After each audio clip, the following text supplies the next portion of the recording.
I don't like people. Like, I like them, but like, you know, ever since my diagnosis, I've kind of lost hope, because people don't care if you're ill.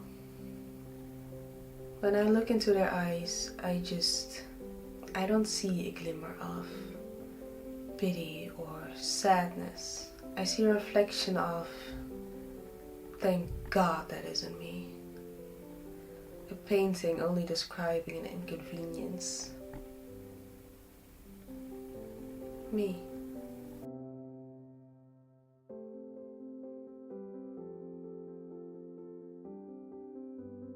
That look that I see in their eyes is the reason why I analyze people differently.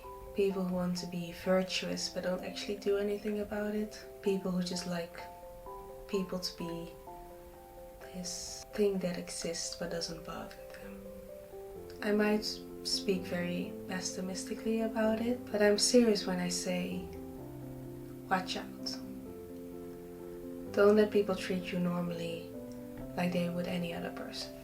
You are at a disadvantage, you are tired, if you are starting to throw up because of the medication, if you can't stand up for days because your body is aching so much, that those who have something physically and mentally debilitating about them make you work as hard in those times. Don't you let yourself get treated that way. If your friend does it, they are not a friend. If your boss or colleague does it, run. It's just a word of caution, but I thought you needed to hear it because it is the utmost importance. When you are in a bad place, when you're so tired you can't even stand up, that you have people that will actually show up at your door with a bowl of soup. You need people who don't say, let me look at my schedule.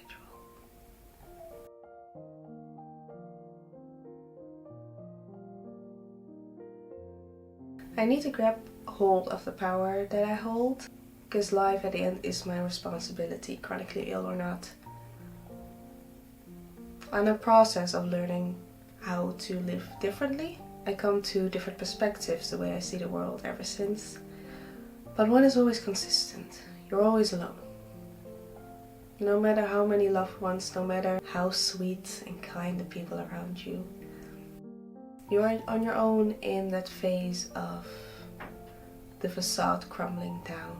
When you start to be grateful that you can walk, that you're grateful that today it doesn't hurt as much.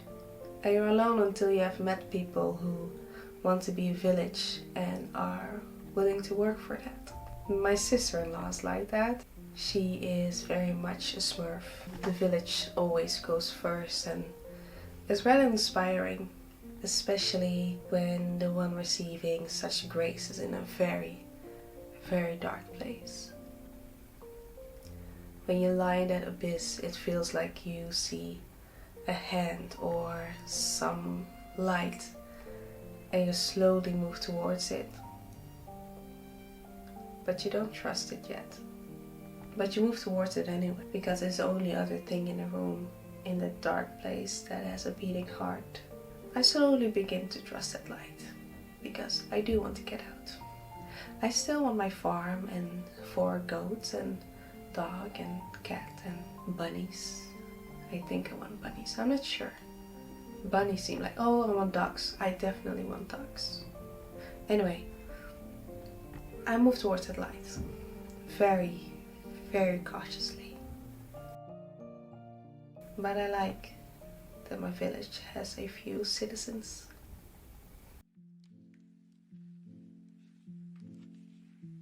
So Christmas is over. New Year has started. I hope yours was very delightful. But I wonder, what now? It's been a year and 17 days since my doctor uttered that sentence, "You're chronically ill." I wish they would just say,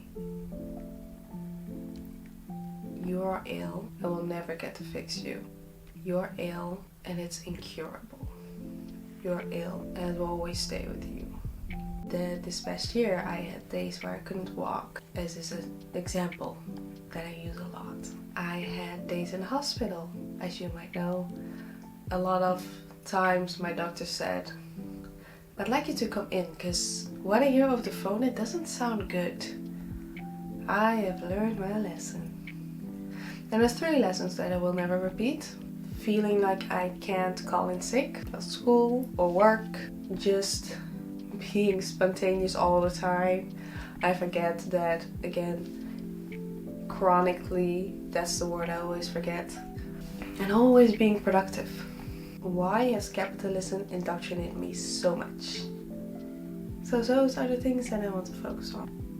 Making sure I'm satisfied with my savings, that I have routines, that I learn how to rest, even though I am able to do them, but they aren't ingrained in me as I think they should be in my position, which I've said before, and I've improved on them, but improvement doesn't seem to be enough.